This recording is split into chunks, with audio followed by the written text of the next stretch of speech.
Vanessa Romero, en Aristegui Noticias. Denise y Vanessa, buenos días, Denise. Gracias por estar aquí esta mañana. Hola, buenos días. Vanessa, buen día. ¿Qué tal? Muy buenos días a las dos. A las dos, gracias a la distancia en este día jueves.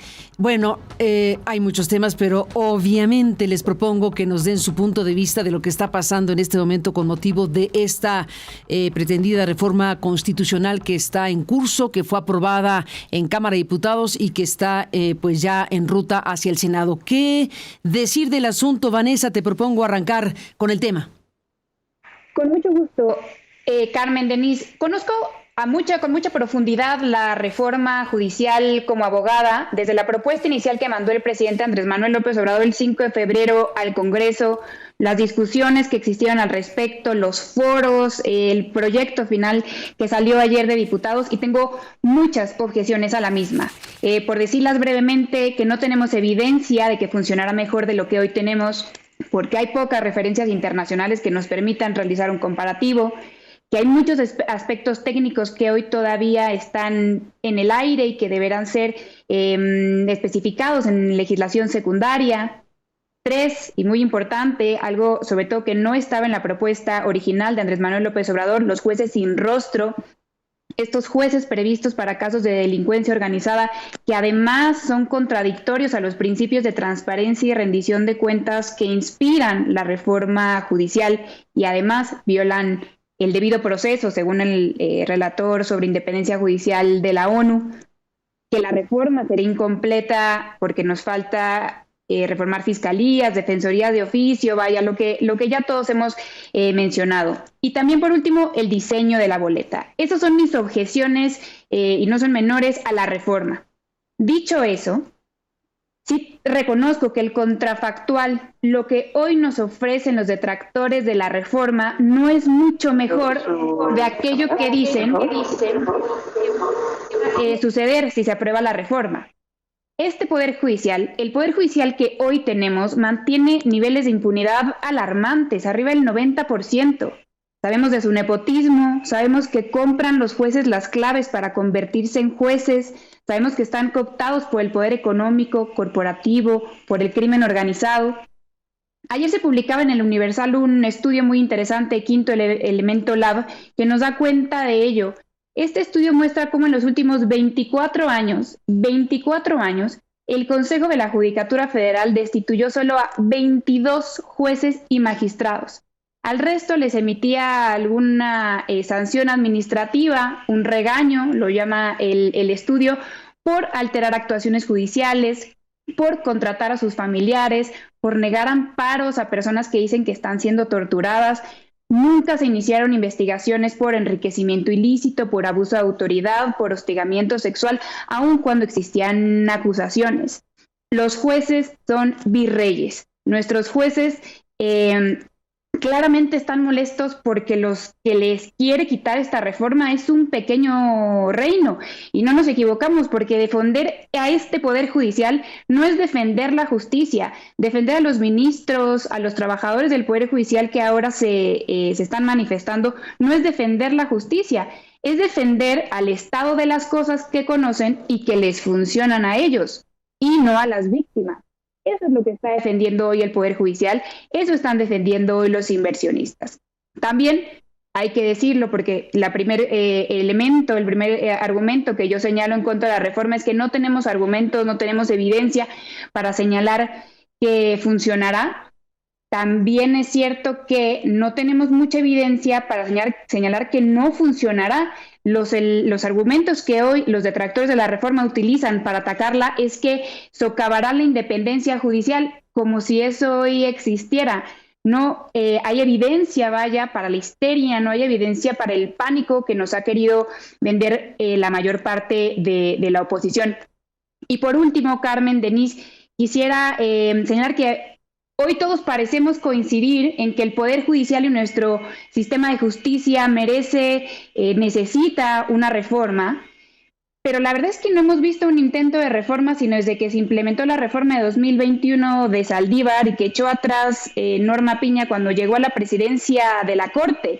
Entonces, es bien fácil decir sexenio tras sexenio, esto no me gusta, está bien el diagnóstico, pero no está bien la solución, esta propuesta es perfectible, pero la oposición, sus expertos, sus think tanks no presentan una contrapropuesta. Tienen una mejor idea, perfecto, preséntenla. La oposición puede hacerlo, sus diputados pueden hacerlo, sus parlamentarios. Creo que también es un llamado a la oposición a tomarse en serio hacerlo. Hoy, 5 de septiembre, no hemos visto la contrapropuesta en la que dijo Norma Piña haber estado trabajando por años y haberse gastado varios millones de pesos. ¿Qué dices, Denise Dresser, del tema del momento que estamos? Me parece que han sido días negros para el país, aunque coincida con Vanessa en las críticas al Poder Judicial. Quienes están manifestando allá afuera en las calles, desde estudiantes hasta miembros del Poder Judicial, nadie está haciendo una defensa acrítica de ese poder. Lo que sí están criticando es la forma en la cual se está avasallando y abusando del poder del partido mayoritario. Si uno ve las consignas de los muchachos allá afuera, con quienes me solidarizo, o los argumentos de trabajadores del Poder Judicial, es que han sido ignorados. Los foros fueron una farsa, los expertos a los que alude Vanessa Romero nadie los escucha. En todas las iniciativas presentadas por el presidente en esta legislatura, en ambas, no se le cambió una sola coma a lo propuesto por el presidente. Entonces, responsabilizar de los problemas que tiene el Poder Judicial, la falta de corrección en los últimos años, a la oposición o a los expertos o a los analistas o a los estudiantes, es no responsabilizarse por parte de Morena de haber hecho una mejor propuesta. Porque ¿qué es lo que están proponiendo? Y por eso me parece tan grave. Una sede alterna, ignorando los reclamos, ignorando incluso, yo creo que saquemos de Norma Piña de esto, Vanessa, porque yo sí argumentaría que aunque Norma Piña presentara la contrapropuesta más perfecta del planeta, en este momento el presidente, que ha apoyado que se queme su efigie en el Zócalo, no le haría caso. Entonces, responsabilícense de lo que están presentando y de lo que están apoyando, que es someter al Poder Judicial al control del partido en el gobierno. En lugar de promover y asegurar la independencia de jueces, ministros y magistrados, que muchas veces no han sido independientes, está esta propuesta llevando a que sean propuestos por el oficialismo, por el gobierno y votados por quienes apoyan al gobierno.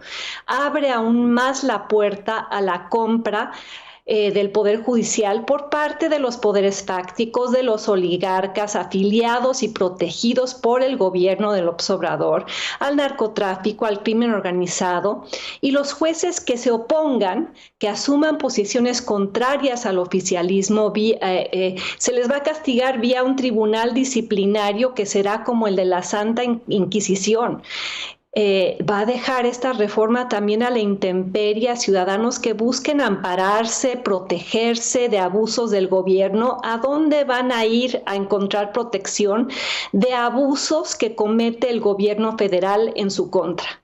Incorpora, como bien dices, y en eso estoy de acuerdo, a un elemento tóxico que es la figura de los jueces sin rostro, que además es retomar la propuesta conservadora de Felipe Calderón. Y yo sí creo que están muchos defensores de esta reforma minimizando el impacto económico que posiblemente tendrá. Ya estamos desaprovechando la oportunidad del nearshoring por la falta de confianza que se tiene en México como país para invertir. Y el poner en riesgo la revisión del TEMEC al violar sus reglas, y no soy yo la que lo dice, hay un montón de columnas hoy alertando sobre eso, y no solo eso, ha habido 30 pronunciamientos por parte de organizaciones internacionales y no necesariamente inversionistas, Vanessa. Te recuerdo que quienes subrayan los vicios de esta reforma también son organizaciones de derechos humanos. Son Amnistía Internacional, son Human Rights Watch, son el Centro Pro. O sea, esta no es una oposición de derecha conservadora a la reforma, es una oposición que proviene de múltiples sectores y además de diferentes espectros, de diferentes lugares del espectro político en México. Y lo que sí veo es que se hacen críticas muy tenues. Un renglón en una columna o un pequeño espacio aquí por parte de quienes son afines al morenismo, como para cuidarse las espaldas si las cosas salen mal. Pero la mayor parte de quienes critican la reforma en privado no están dispuestos a hacerlo en público, ya sea por miedo a que se les acuse de desleales, que se les saque de la tribu, que no tengan los requisitos de lealtad absoluta que exige Morena en este momento. Y creo que nos corresponde como analistas no solo estar poniendo la lupa sobre la oposición partidista, que sí ha fallado y probablemente va a fallar en el Senado al no conformar un bloque lo suficientemente sólido para impedir la aprobación de esta reforma. Sí nos toca subrayar que lo que está ocurriendo es muy grave, que la Constitución con esta reforma va a dejar de ser un documento fundacional consensado, se vuelve un documento maleable que le da más poder al partido en el gobierno. Y en una siguiente ronda, si hablamos de esto, creo que ha sido falsa la narrativa de que el pueblo sí va a elegir a los jueces, porque no sabemos exactamente cómo los van a proponer, cómo van a hacer campaña. Y la ambigüedad en este tipo de procesos va a abrir la puerta para que el partido en el poder nomine a los suyos, postule a los suyos y esos sean los votados. El problema con el Poder Judicial ha sido en el pasado su falta de autonomía, su partidización, su politización, su nepotismo, su corrupción. No veo una sola forma en la cual esta reforma resuelve o encara esos problemas, Carmen. Vanessa y Denise, lamentablemente no tenemos mucha oportunidad en más rondas. Una última, si les parece, pero les suplico que sea brevísima. Tenemos una réplica de la Fiscalía del Estado de México, de la Fiscalía General de Justicia del Estado de México, de un asunto que hemos aquí abordado y necesitamos también abordar el asunto en la parte final del programa. Entonces hemos pedido a las dos que cerremos esta mesa pues con una última reflexión. Te propongo, Vanessa, Denise, para cerrar el punto de dónde estamos parados. Ya estamos vislumbrando lo que viene en el Senado. ¿Qué dirías, Vanessa, para cerrar? Dice Denise que lo que estamos viviendo es muy grave. Yo refrasearía esta reforma es efectivamente muy importante para el funcionamiento del Estado, pero no dejemos de señalar en donde también hay mucha gravedad de lo que está haciendo el Poder Judicial. Primero manifestaron que la suspensión de sus actividades era una huelga. Quedó absolutamente claro que no existía el fundamento que lo sostuviera porque no son empleados. Después lo fundamentaron como una simple manifestación. Perfecto, tienen derecho a hacerlo. Existen tratados internacionales, existe incluso el derecho mexicano. Igual no existe fundamento para que suspendan sus actividades. Y lo último que estamos viendo es que 3 jueces emiten suspensiones en contra de una reforma constitucional, lo que sabemos que es perfectamente ilegal. Hoy en la mañana emitieron una nueva y la ministra Norma Piña señaló que en la Corte se va a resolver si se admite la suspensión. Entonces, yo tengo muchas objeciones a la reforma, no me parece que sean menores, Denise, pero lo que yo no puedo hacer, ni como ciudadana, ni como abogada, es oponerme a la voluntad popular que fue no solo clara, fue explícita respecto al Plan C. Y esa reforma, también para los que lo intentan vender como que se hace al vapor o es una reforma fast track, estuvo disponible para todos desde el 5 de febrero. Desde el 5 de febrero se pudo haber manifestado oposiciones serias por parte del Poder Judicial. Entonces yo no puedo oponerme a la voluntad popular y tampoco puedo oponerme al hecho de que el constituyente permanente en términos constitucionales es el Congreso de la Unión y no la mayoría de las legislaturas estatales. no el Poder Judicial actuando tardíamente, no 27 estudiantes que están hoy afuera del Senado, ayer afuera del Senado, porque también seamos justos con las palabras, esto no es un movimiento estudiantil, no lo ha dicho Denise, pero lo he escuchado en muchos analistas que esto es comparable con el movimiento del 68, seamos justos con nuestros movimientos históricos, los jueces, los encargados de impartir justicia en este país y de ser los primeros que respetan la Constitución, hoy no lo están haciendo. Su actuar ilegal, y con esto termino, su actuar ilegal para intentar detener la reforma nos está comprobando dos cosas: la necesidad de la misma, que están ya tremendamente politizados, y ha hecho irreversible su aprobación. Denise, para cerrar, ¿qué dices brevemente? Creo que Vanessa está subestimando todo lo que hemos visto en términos del atropello del proceso legislativo por parte del propio partido en el poder.